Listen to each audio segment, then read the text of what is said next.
मी क्षमा मागणार आहे की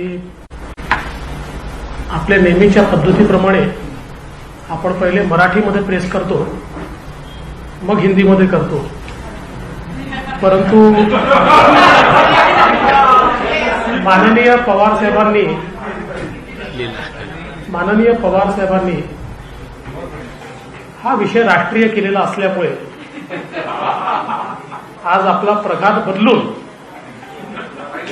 आणि तमाम मराठी पत्रकारांची आणि माय मराठीची क्षमा मागून मी आजची पत्रकार परिषद क्योंकि पवार साहब ने ये पूरा मसला अब राष्ट्रीय कर दिया है और अब मैं हिंदी से अपनी प्रेस कॉन्फ्रेंस शुरू कर रहा हूं क्योंकि ये मसला उन्होंने राष्ट्रीय बनाया है पवार साहब के बारे में क्या.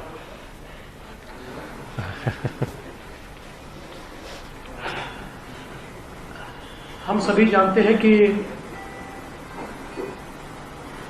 एंटीलिया के सामने जो बॉम्ब की गाड़ी पकड़ी गई और उसके बाद कुछ इवेंट्स का सिलसिला शुरू हुआ. उन घटनाओं में एपीआई सचिन वाजे ये अरेस्ट हुए. एटीएस ने भी कुछ लोगों को अरेस्ट किया और कई चीजें इसमें से बाहर आई. और इस बीच मुंबई के पूर्व पुलिस कमिश्नर श्री परमवीर सिंह, इन्होंने एक पत्र माननीय मुख्यमंत्री जी को लिखा और उस पत्र में उन्होंने ये आरोप लगाया कि तकरीबन 100 करोड़ रुपए की हफ्ता वसूली के टारगेट्स ये गृह मंत्री जी ने एपीआई वाजे और उनकी टीम को दिए थे और उसी के चलते एक कंट्रोवर्सी खड़ी हुई. वो कोर्ट में भी गए. कल आदरणीय शरद पवार साहब इस मामले को लेकर उन्होंने एक प्रेस की और परमवीर के दावे इसलिए झूठे हैं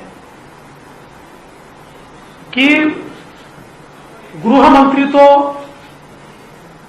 1 तारीख से 15 तारीख तक अस्पताल में थे, फिर होम क्वारंटाइन थे और जो ट्वीट्स पवार साहब के हैंडल से हुए हैं उन ट्वीट्स में यह दिखाई पड़ता है कि मानो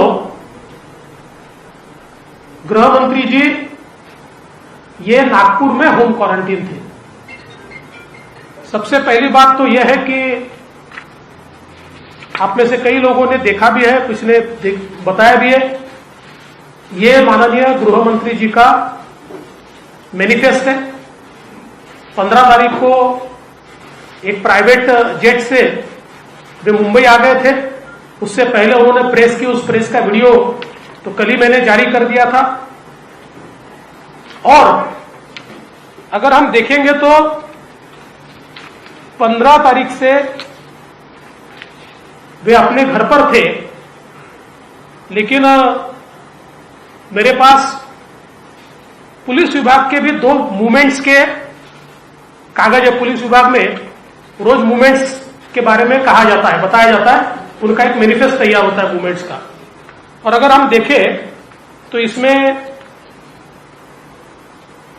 तारीख जो है एक 17 फरवरी है. 17 फरवरी में जो लिखा हुआ है तो भगत सिंह कोश्यारी जी मुंबई रहेंगे, उद्धव ठाकरे जी अपने सोई अनुसार, अजित पवार जी मुंबई, शरद पवार जी पुणे, नितिन गडकरी जी दिल्ली और अनिल देशमुख जी इसमें लिखा है 17 फरवरी 2021 15 वाजता, 15 बजे आणि 3 बजे मोटरीने सह्याद्री गेस्ट हाऊस येथे आगमन आणि ओपन. दूसरा एक 24 तारीख का मैनिफेस्ट है जिसमें वापिस, चूंकि ये सारे Z+ प्रोटेक्टिव होंगे इसलिए इन्हीं का नाम इसमें आता है.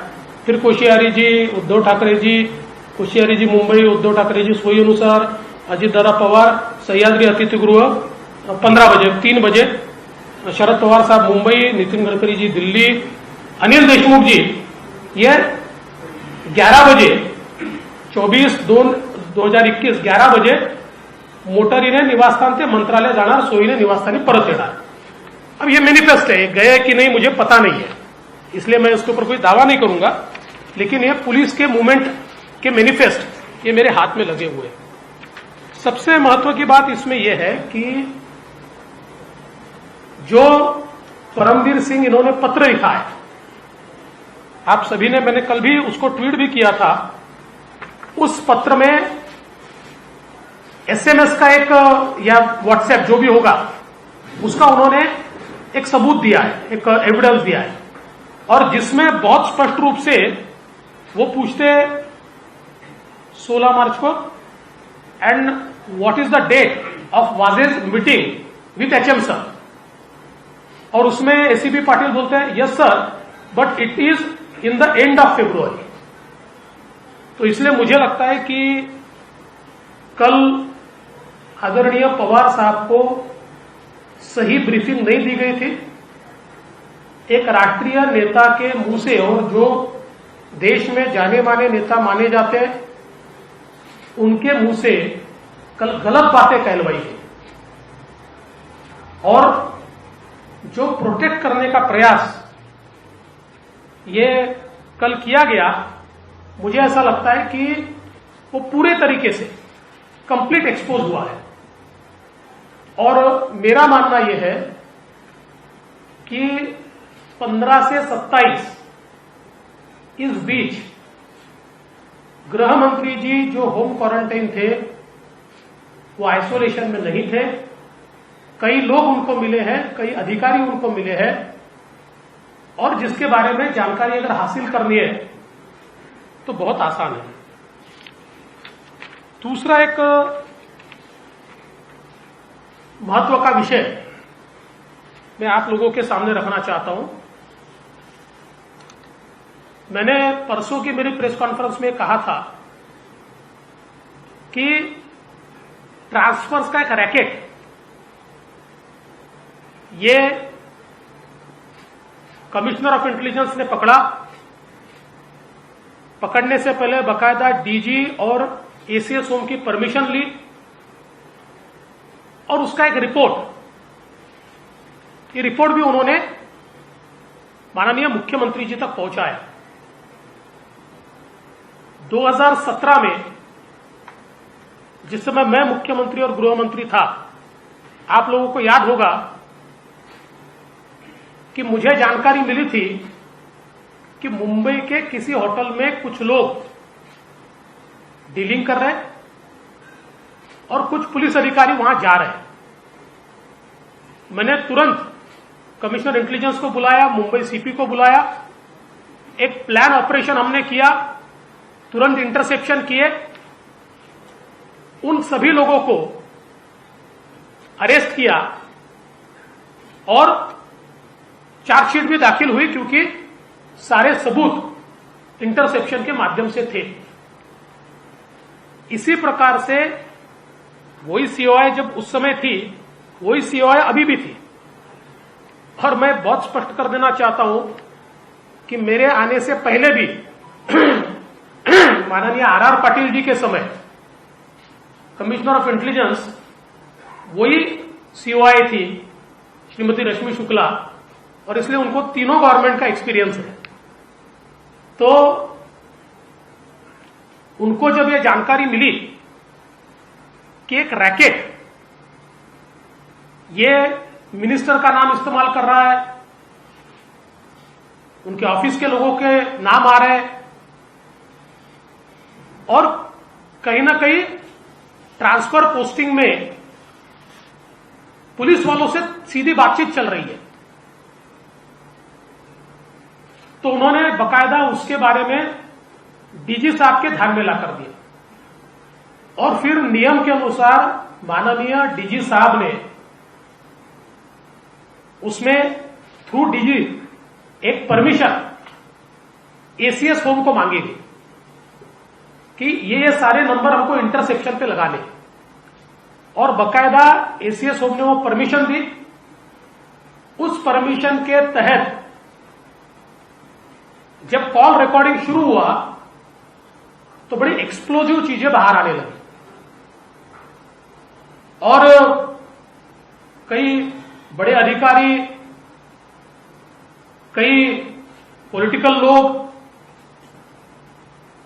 इनके नाम, चर्चाएं ये इसमें से बाहर आने लगी। और ये सारी चीजें ध्यान में आने के बाद इसको सारा कंप्लीट इसका रिपोर्ट उस समय सीओआई ने तैयार किया और 25/8/2020 को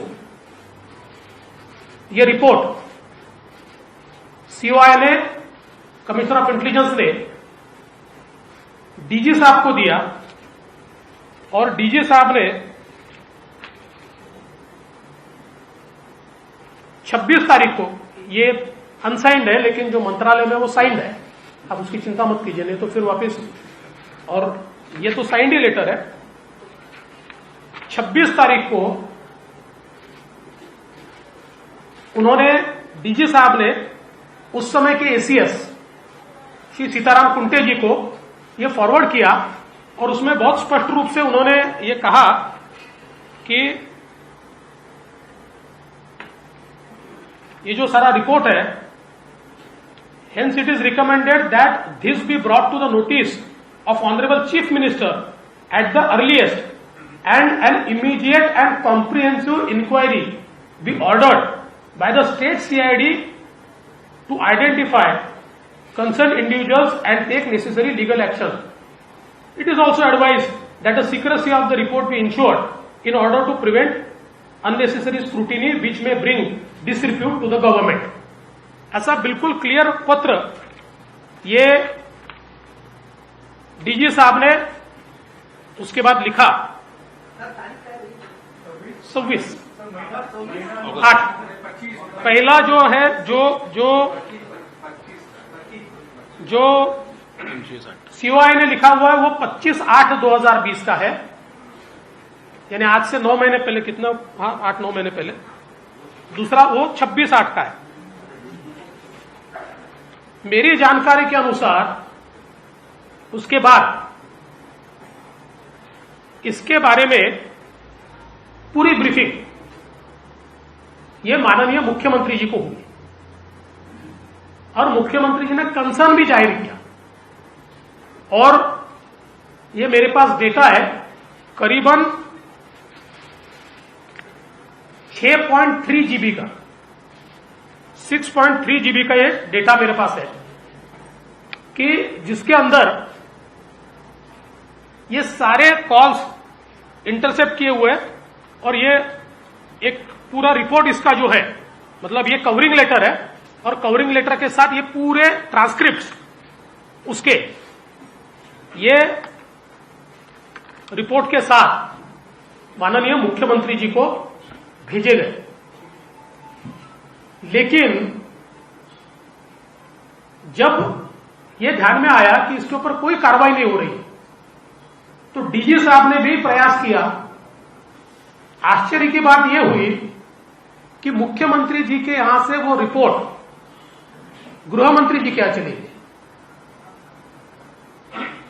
और उसके बाद इसके ऊपर कार्रवाई होना दूर, कार्रवाई किस पर हुई?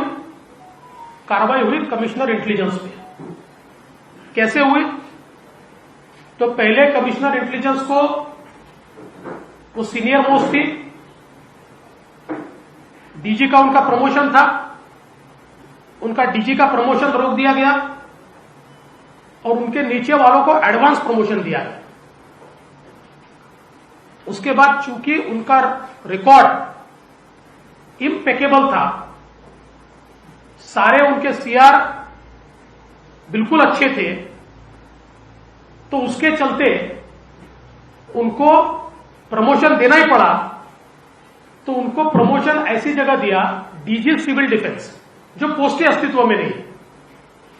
और सरकार पोस्ट तैयार कर सकती है लेकिन उनको देते समय कैबिनेट का भी अप्रूवल नहीं दिया पोस्ट तैयार करने के लिए। और 10 बाय 10 का केबिन उनको दिया गया मतलब उनको बताया गया कि आपने ये जो इंटरसेप्शंस किए नियम के अनुसार और रिपोर्ट जो तैयार की, ये रिपोर्ट तैयार करना आपकी गलती है, क्योंकि इसमें जो लोग लिप्त है वे सारे के सारे लोग इसके कारण एक्सपोज होते हैं। और जैसा मैंने कहा, जानबूझकर 25 अगस्त 2020 से आज तक इतने सेंसिटिव रिपोर्ट पर कोई कार्रवाई नहीं की गई। आश्चर्य की बात ऐसी है, इस रिपोर्ट में जिनके नाम आए हैं उनको वही पोस्टिंग्स मिली है, और इसलिए यह बहुत ही गंभीर इस प्रकार का मामला है। मैं उनका लेटर जरूर आपको एक्सेस कराऊंगा, पर मैं उसके एनेक्चर्स और ये इंफॉर्मेशन आपको नहीं दूंगा, क्योंकि ये बहुत सेंसिटिव नेचर की है। इसमें कई अफसरों के नाम आते हैं, कुछ सीनियर अफसर्स के भी नाम आते हैं, और इसलिए मैंने आज शाम को दिल्ली में होम सेक्रेटरी की अपॉइंटमेंट मांगी है। इस प्रेस कॉन्फ्रेंस के बाद मैं दिल्ली जाने वाला हूं, और ये पूरी जानकारी मैं होम सेक्रेटरी को दूंगा, और मैं उनसे निवेदन करूंगा, चूंकि कई आईपीएस अफसर है, कुछ नॉन आईपीएस भी है, कुछ छोटे भी अफसर है, लेकिन चूंकि वो सेंट्रल गवर्नमेंट के अंडर आते हैं और उनके कस्टोडियन ये सेंट्रल गवर्नमेंट है, इसलिए होम सेक्रेटरी इस पूरे मामले की जांच ये सीबीआई से करे, इस प्रकार की मांग मैं होम सेक्रेटरी को करने वाला हूं। आपल्याला माहिती आहे की काल माननीय पवार साहेबांनी दिल्लीला एक प्रेस कॉन्फरन्स घेतली, आणि श्री अनिल देशमुख जी पहिले ऍडमिट होते, नंतर होम क्वारंटीन होते, त्यामुळे परमबीर सिंग यांचं पत्र चुकीचं आहे असा सांगण्याचा प्रयत्न केला। मात्र त्यानंतर तात्काळ मी एक व्हिडिओ रिलीज केला, आणि त्या व्हिडिओच्या माध्यमातून मी स्पष्टपणे त्यांनी घेतलेली प्रेस दाखवली। तो एक और बड़ी विस्फोटक प्रेस कॉन्फ्रेंस महाराष्ट्र के पूर्व मुख्यमंत्री और विपक्ष के नेता देवेंद्र फडणवीस ने की है। देवेंद्र फडणवीस ने खुलासा किया है कि ट्रांसफर पोस्टिंग का एक बड़ा रैकेट चल रहा था। उस रैकेट की रिकॉर्डिंग्स हैं जो डीजी इंटेलिजेंस को डीजी की तक पहुंची थी, इंटेलिजेंस के कमिश्नर ने पहुंचाई थी, उसको एसीएस होम का महाराष्ट्र की परमिशन थी, रिकॉर्ड कॉल्स इंटरसेप्शन किए गए थे, रिकॉर्डिंग की गई थी। उन रिकॉर्ड्स के बावजूद कोई कार्रवाई नहीं हुई। मुख्यमंत्री के नॉलेज में ये सब चीजें थी, उनके संज्ञान में थी। उन्होंने गृह मंत्री को ये भेजा, और जिस व्यक्ति ने ये सब कुछ कराया था यानी कि कमिश्नर इंटेलिजेंस थे, उनको पनिशमेंट पोस्टिंग मिली। ये तमाम चीजें अब सीबीआई को बुलावा देने के लिए काफी हैं। जो पूर्व मुख्यमंत्री हैं वो आज ही होम सेक्रेटरी गृह सचिव से मुलाकात करेंगे और गृह सचिव से मिलकर ये तमाम कागज देंगे। जो रिकॉर्डिंग्स हैं वो मीडिया को नहीं दी जाएंगी। उनका कहना है कि इसमें बहुत ही सेंसिटिव मसला है, क्योंकि जो लोगों के नाम आए हैं वो आईपीएस हैं, छोटे बड़े तमाम किस्म के आईपीएस हैं, और उनके नाम आने का मतलब है कि इस मामले में सेवा शर्तों का बेतहाशा उल्लंघन हुआ है।